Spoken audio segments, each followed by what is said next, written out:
There it goes.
These people are all depending on luck to avoid getting injured because they don't know what they're doing.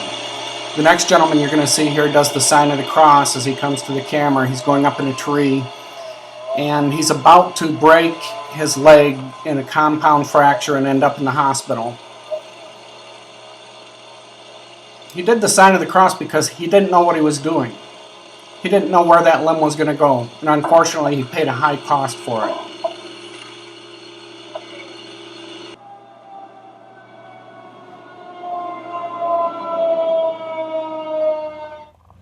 Randy and I are headed back to the gravel pit on a frosty, cold January morning.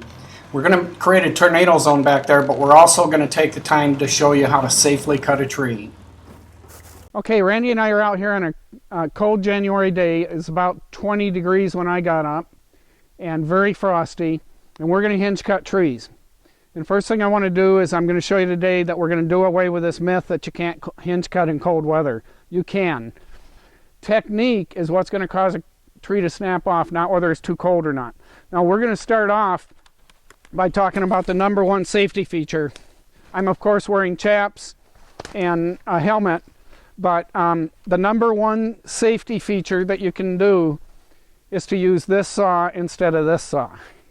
Now some of you guys are going to want to have a big saw because you're going to want to cut bigger trees, and I'm going to cut a bigger tree right now, so I'm going to use this saw that'll chew through it a little bit faster.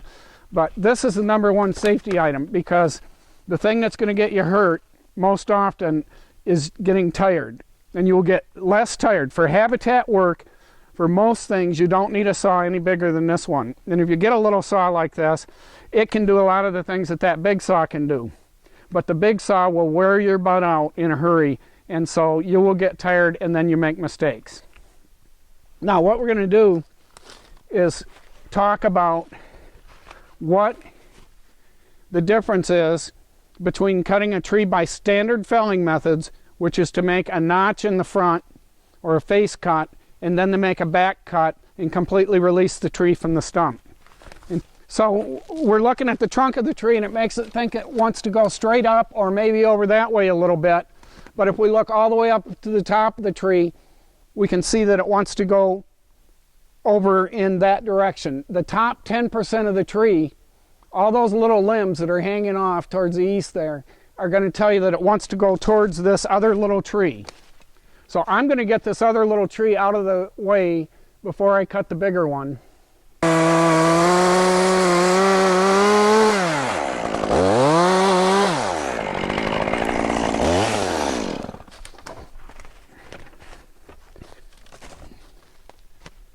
Now that tree is hung up in this other one, so now I'm going to cut this one, and I'm going to completely release this tree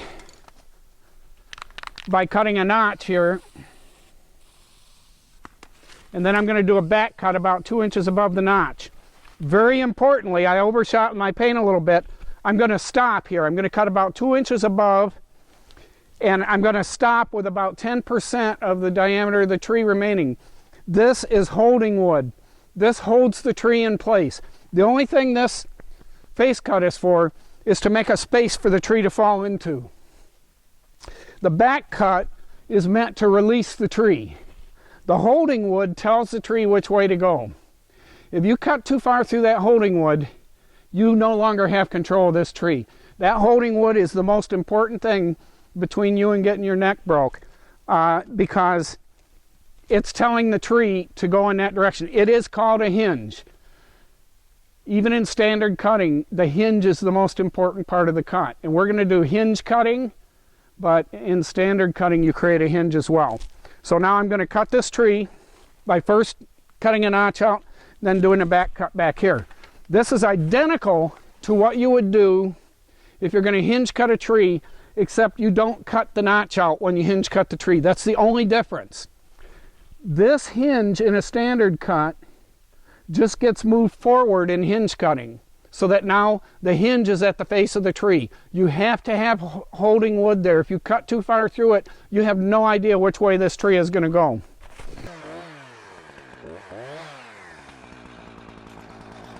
Now, I started doing this by cutting the bottom of the face cut first.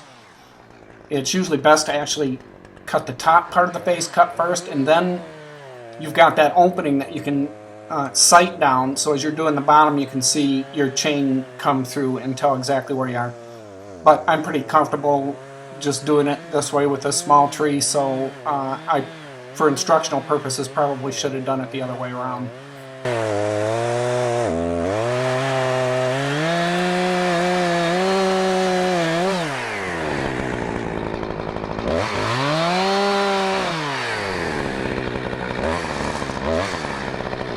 Okay, you want to always clean that notch up so that it's not undercut, because that could cause the tree to split. Now I'm going to cut about 2 inches above that and do a back cut. But I'm going to leave this hinge wood here because that's what's going to make the tree make sure that it falls in this direction. If I were to cut all the way through it, it could twist, the butt could kick back, it could go in any direction. You have to have holding wood.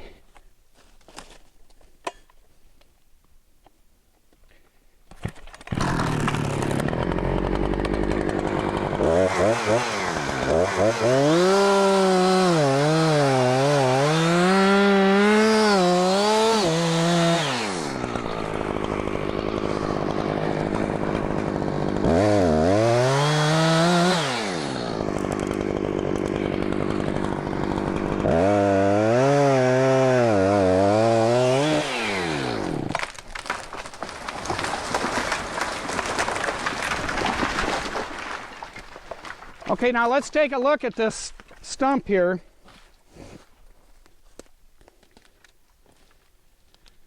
Here's where my face cut was. Here's where my back cut was. Here is the hinge wood. This held the tree in place so that it couldn't twist. It could only fall in that direction. If I made this hinge wider on this side, it would hold more here, release here, and the tree would have twisted in that direction. If I made the hinge wider over here, it would have held here, released here, and gone in this direction. By keeping the hinge exactly the same distance, I made the tree fall in that direction. It's the hinge that controls the direction the tree is going to fall. Very important. If I made the mistake and cut all the way through that so that that hinge wasn't holding the tree, it could have twisted and gone in any direction or kicked back at me. You have to have holding wood. The single number one mistake that people will make is to cut too far through that tree or cut it in such a way that's going to make that hinge weak. And we're going to get into talking, we're going to do a couple of hinge cuts here, and I'm going to show you how to keep that hinge strong. And the main way to do that is to do a flat back cut. When we're hinge cutting, we're only doing one cut, and that's the back cut. And we have to do that flat, and I'll show you why that is. Okay, so we just demonstrated how to do a notch face cut and then a back cut. and to leave some holding wood. Now we're going to hinge cut a tree, and this is right next to the couple that I just now cut.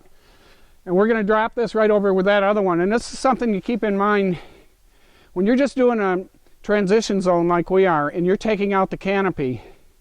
Try and get a junk area and follow all the trees towards it, because you're wasting space. What we want this to do is grow up with brush and alders and stuff like that and make a thicket in here. I'm going to drop this tree right over with the two or three trees I just dropped, because I've already got that filled up with tree. It makes a barrier. It's going to force the deer to come around here. This year I'm going to have a stand set up over there, so I want these all to fall. Now, before I cut a notch right here and showed you that notch, and then I showed you that behind the notch there was a hinge area. Well, now the hinge is going to be right here. It's going to be the face of the tree. Actually, I'm going to cut it up maybe a little bit higher. So the hinge is going to be right here. Every tree you cut has to have a hinge, and it has to have holding wood. When we hinge cut, the only difference between that and standard cutting is we don't do a face cut. So now we've just moved the hinge. Instead of being here behind the notch, the hinge is out here in front of the tree.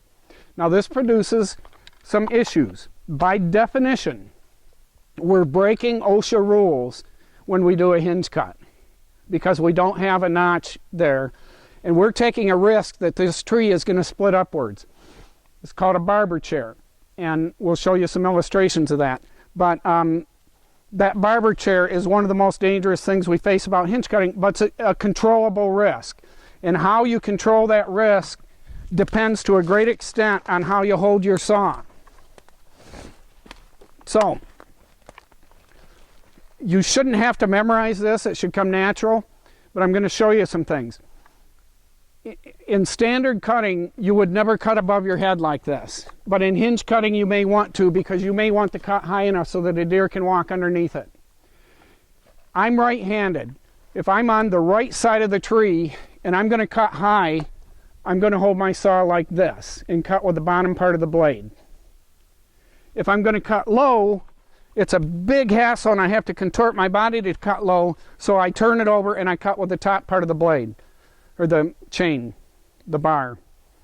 Something that's very important, a lot of you guys are having to use the bottom of your saw and push hard on it, and that is because your saw is dull. You shouldn't have to have it up against here, and you shouldn't have to be reefing on it. It should be chewing its way through and throwing out good-sized chips. If you can't cut with the top of your bar, then it's because you're either have not enough saw to do the job, or it's not sharp enough. Now if I'm on this side of the tree, it's now more comfortable for me to cut low on holding it with the bottom of the bar touching, and to cut high like this.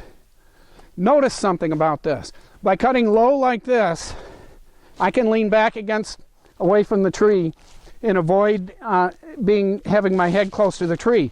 If I cut with the bottom of the bar here, I have to lean in, I have to contort my wrists. If I come over here, cut with the top part of the bar, I can lean out and away, cut with the bottom part, and I would have to lean in and contort my body to do so.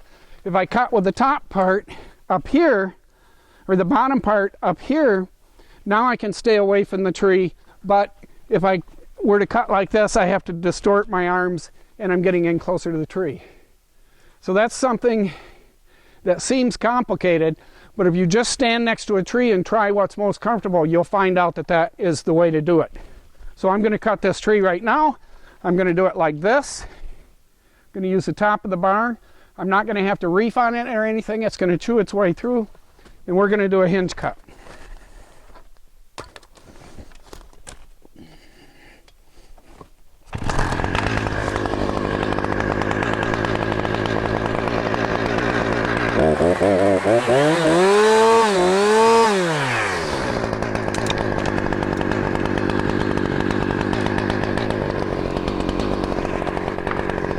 I'm clearing a pathway for myself to go back. I want to go back at a 45-degree angle from the tree. I want to have 2 escape paths just in case something goes wrong here. Now I'm looking up at this tree. I think it wants to go in that direction. So I'm just going to try to naturally have it go that way.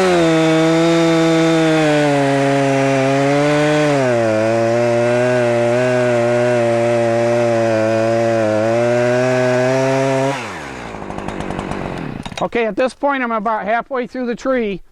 I'm going to take a wedge and just avoid the risk of pinching my saw or having the tree fall backwards on me.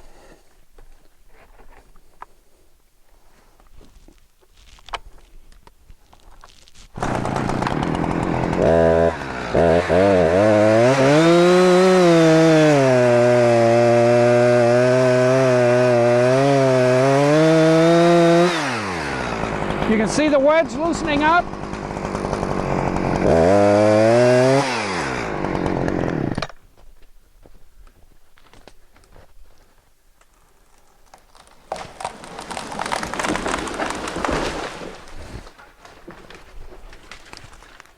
Now, here's the beauty of hinge cutting rather than completely falling this tree. This tree is up off the ground right at deer eyeball level. Perfect. It's creating horizontal cover here that other tree down there can't produce. Deer are going to feel much more comfortable moving through a woods that has several of these in it than they will be with trees that are laying on the ground like that, because this creates the horizontal cover they want. They live by their nose. They don't mind being closed in and not being able to see very far. So they're going to feel comfortable moving through this woods, and that's exactly what we're trying to accomplish here. This woods you can see 100 yards through during the winter, and the deer are not going to feel as comfortable coming through here. So we're trying to get brush to grow up in here. We're trying to take the canopy out. Look at the big hole we just created in the sky by taking out 4 trees here. We come back next year, this area is going to be all filled with briars and brush. Just exactly what we want. And we'll see deer trails coming through here. 20 degrees out here this morning. It might be a little bit warmer than that now. A lot of guys tell you not to cut when it's freezing cold. That's just nonsense. This tree is not frozen. It's got to get really cold for it to freeze because its melting point is depressed because of all the solutes and salts and everything that are in the sap in the tree. And yeah, there's not sap flowing right now because it's not warm enough out, but I'm going to show you that you can get maple trees to survive. You can get maple trees to survive year-round. It's a matter of how you cut them and how softly they land, not how cold it is or what time of year it is. Now I want to hinge a larger tree. And I'm going to tell you some very important things I'm going to do here. Number one is I want this tree to fall slowly because I want to keep it up on the stump. I don't necessarily think it's going to live.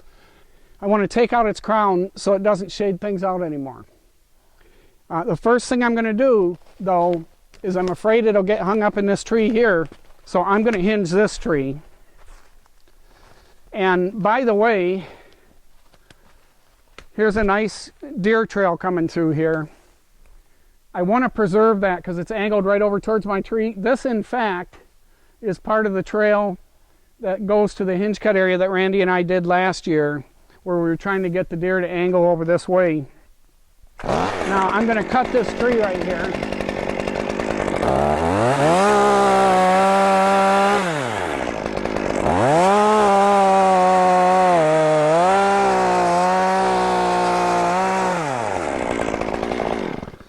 Now that tree is just about ready to go. It's going to fall over that way. Hopefully it'll stay high enough, and that's why I started to cut lower, and now I'm cutting higher. It doesn't matter that I cut in there because the energy for the tree is going to come up that side of it. If this tree survives, it's fine. If it doesn't, that's fine too, because we're taking out some canopy and we're getting it out of the way of this other tree. If it falls and hits this deer path, I got a chainsaw in my hand. I'm going to cut a hole through there. So I'm not going to ruin this trail. Now I come back here and I'm going to cut this other tree.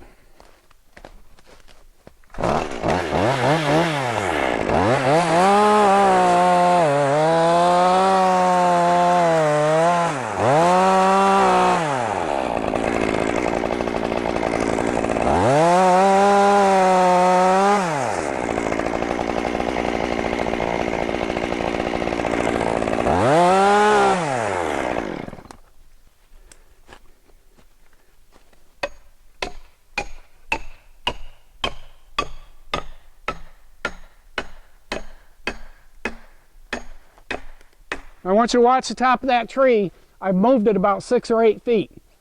A 1-inch wedge will move the top of a 50-foot tree 12 feet. Watch how that top moves as I hit this. And what I want to do is just get it to the point where it's going to fall.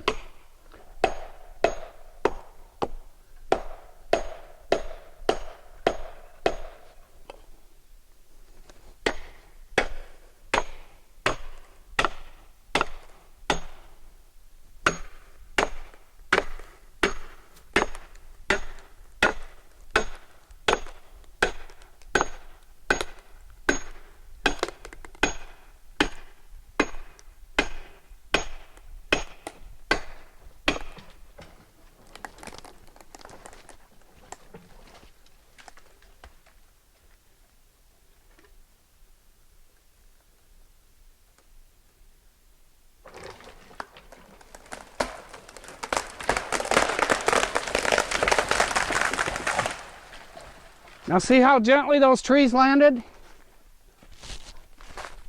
If your trees are breaking off in winter, in cold weather, it isn't because it's cold. It's because you're not thinking carefully enough about how to fall that tree. I wanted some resistance. This tree slowly slid down through these other trees. I wedged it over while it had plenty of holding wood. If I cut too far through it, it would have snapped off. If I let it just freely fall, it would have hit the ground. It bent this tree over. This tree helped to hold it together. This tree can stay here for the next 20 years holding that tree up. It's going to stay alive.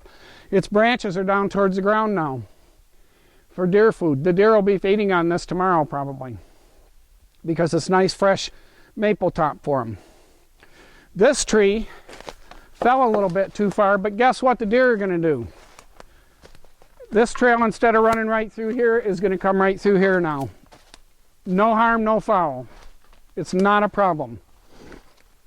We've created more cover here, so the deer are going to feel more comfortable coming through here. When I was young, we thought chainsaw safety meant setting your beer down while starting the saw. It seems like most men think they were born knowing how to run a chainsaw and cut a tree. But in fact, most men have no idea how to cut a tree properly, and most teaching videos show incorrect methods. I recommend that before you ever hinge cut a tree, you first understand how to fell, limb, and buck a tree using conventional methods. You should purchase the book To Fell a Tree by Jeff Jepson and thoroughly read the OSHA e-tool on logging. In part 1, we covered the biggest mistake amateurs make when cutting trees. That is, not leaving enough holding wood. Next, we're going to look at the second most common mistake, and one that was responsible for many of the accidents we saw at the beginning of this video. That is cutting the back cut at an angle, which weakens the hinge and creates an unstable, dangerous tree. Even if you don't hurt yourself doing angled back cuts, you are going to have a lot more break-offs. We'll cover that and many other topics in the next segment.